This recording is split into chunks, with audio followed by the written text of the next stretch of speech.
কোনো বর্বরতা নেই, যে ধর্মে কোনো পরকে হিংসা নেই, যে ধর্মে মানুষকে নিন্দা নেই, যে ধর্মে মানুষের কথা বলে, যে ধর্মে মানুষের আত্মজীবনের কথা বলে, আমার সেই ধর্ম সনাতন ধর্ম। আর আমার সেই সনাতন ধর্মকে নিঃস্ব করার জন্য যে কুচক্রমহল আসুক না কেন, তাদের হাত ভেঙে গুড়িয়ে দিতে হবে। আমার সনাতনের প্রতি বিন্দুমাত্র আর চোখে তাকালে তার চোখ তুলে দিতে হবে। কারণ এই ঘুমান্ত প্রাণীকে খুঁচা দিয়ে জাগাবার চেষ্টা যেন কেউ না করে। 8 দফা দাবি করেছে, বেশি কিছু নয়। সনাতনী একটু আগে আমার এক বাবা বলেছে, আমি একমত।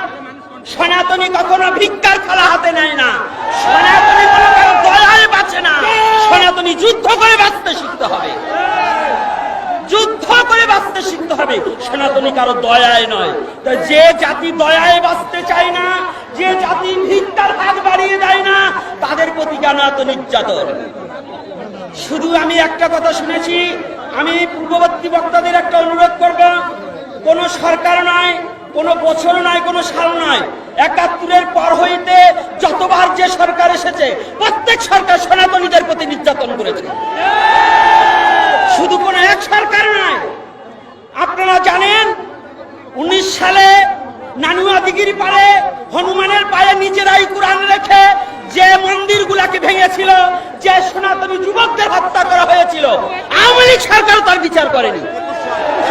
21 সালে ঠিক আছে, যাক আমার ভুল হতে পারে, তাহলে 21 সালে যে ঘটনা, তারপর থেকে যত ঘটনা, আওয়ামী লীগ বলেন, বিএনপি বলেন, জাতীয় পার্টি বলেন, সনাতনী এই বাংলাদেশ টিকে আছে সনাতনী জাতির সম্পত্তির উপরে। দাতব্য যত চিকিৎসালয়, দাতব্য যত প্রতিষ্ঠান, আপনার জগন্নাথ ভার্সিটি থেকে শুরু করে এই রমনা পার্ক পর্যন্ত সমস্ত সনাতনী জাতির সম্পত্তি। এই বাংলাদেশের মধ্যে যত দাতব্য প্রতিষ্ঠানগুলো প্রায় সনাতনী সম্পত্তির উপরে দাঁড়িয়ে আছে। জাদুঘরের যত মূর্তি আছে সব সনাতনীদের মূর্তি। জাদুঘরে যত সংস্কৃতি আছে সমস্ত সনাতনীদের সংস্কৃতি।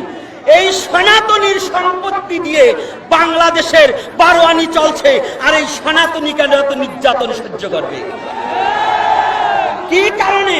এটা অন্তর্বর্তী সরকার এখন এসেছে, আমার জিজ্ঞাসা, আমার জানবার অভিপ্রায়, অবিলম্বে 8 দফা দাবি আমাদের মেনে নেন। এই 8 দফা দাবি আপনার কাছে আকুল আবেদন। আমরা সাধু সন্ত কেন পথে আসব? সনাতনী সাধু সন্ত সহসা পথে আসে না, সনাতনী সাধু সন্ত সহজা রাজপথে নামে না। আর যারা যদি একবার সাধু সন্ত এখন আসেনি, এই বাংলায় হাজার হাজার সাধু সন্ত আছে। আপনারা এখনো, আমি অন্তর্বর্তী সরকারের কাছে বলি, সাধু সমাজ যদি একবার পথে নেমে পড়ে, এই 8 দফা দাবি যদি না মেনে নেন, যদি নেমে পড়ে, জানবেন পুরো শহর অচল হয়ে যাবে, পুরো শহর অচল হয়ে যাবে। আর হে সনাতনী যুবকবৃন্দ, তোমরা এমন ধর্মে জন্মগ্রহণ করেছো যে ধর্মে মরে না, বাঁচতে শিখায়। সনাতন ধর্মে বাঁচতে শিখায়। সনাতন ধর্মের জন্মান্তরবাদ আছে, তুমি মরবে না, ভয় নেই। জাতির জন্য প্রাণ দান করবো, তথাপিও জাতিকে জাতির জন্য জীবনকে শেষ করে দেব। এই যতগুলো সাধু সন্ত এসেছে, প্রত্যেকটা সনাতনী একমাত্র জীবনটাকে বলিদান করেছে তার ধর্মের জন্য। এই সাধু সন্ত মরতেও শিখেছে।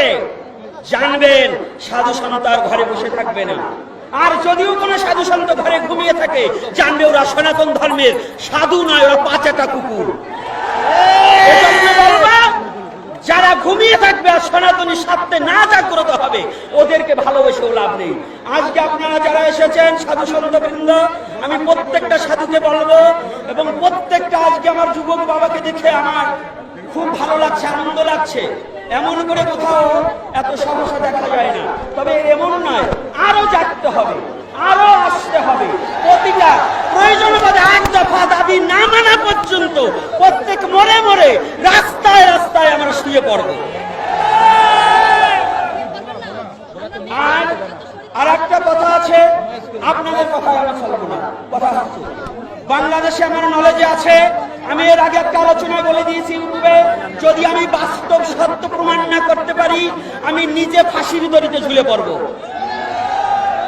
এই যে হিন্দুদের প্রতি অত্যাচার এবং জায়গায় জায়গায় দেবতা মন্দির দখল করা হচ্ছে এবং করবার জন্য যারা উস্কানি করছে, আমি আবদার রাখছি, এই বাংলাদেশ হিন্দু মুসলমান কোনো রেশারেশি ছিল না।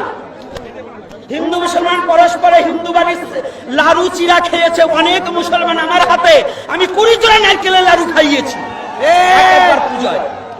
তাহলে আজকে কারা এই বাংলার বুকে কারা এই মূর্তি ভাঙছে, এটাকে তদন্ত করে আইনি নোটিশ দিয়ে এবং এটা তদন্ত করে আইন পর্যবেক্ষণ করে যেন এদেরকে চিহ্নিত করা হোক, এদেরকে চিহ্নিত করা হোক। আর সনাতনী যদি দুবার স্বাধীন হয়, শুধু বারে বারে শুনছি স্বাধীন, একবার 71-এ স্বাধীন হয়েছে, আবার এখন নাকি স্বাধীনের কথা শুনছি। কিন্তু যদি স্বাধীন হয়ে থাকে, হিন্দু কেন পরাধীন, সনাতনী কেন পরাধীন? যদি স্বাধীন হয় তাহলে কি এই দেশের মুসলমানরাই স্বাধীন হয়েছে? হিন্দু কি স্বাধীন হয়নি? সনাতনী কি স্বাধীন হয়নি? তাহলে আমাদের প্রতি নির্যাতন কেন? আর বরিশাল ঘোড়াতে পূজা করতে দেওয়া হচ্ছে না, কারা কাদের নির্দেশে পূজা করা দিচ্ছে না, এই নোটিশটা আমাদের কাছে পৌঁছিয়ে দিন। কারা এত বড় হিম্মত আছে বাংলার বুকে আমাদের পূজা বন্ধ করার মতো? খাচ্ছ আমাদের, পড়ছ আমাদের সম্পত্তি, এখন আর চেয়েছে আতাতে গেলে তোমার বাপ দাদার নামই নেই, আর সেই সম্পত্তি ভোগ করে তুমি আমাদের হিন্দুদের প্রতি নির্যাতন করবে, এটা চলতে দেওয়া যাবে না। এটা অন্তর্বর্তী সরকারের কাছে আমার নিবেদন। আর দীর্ঘায়ু পারব না, আমার বাবারা আছেন, সাধু সন্ত আছেন, আর আমি সনাতনী মা ও বাবাদের কাছে, ছাত্র সমাজ নয়, আজকে ছাত্ররা আসেনি, আমার মায়েরাও এসেছে, আমার বাবারা এসেছে, সাধু সন্ত এসেছে, আমি সবার কাছে প্রার্থনা, সনাতনী রক্ষা করতে নামতে হয়, নামবো মাঠে, এই স্লোগান হবে। জয় নিতাই, জয় গৌর হরি বল। আমার সমস্ত অপরাধ ক্ষমা সুন্দর দৃষ্টিতে রাখবেন। জয় নিতাই।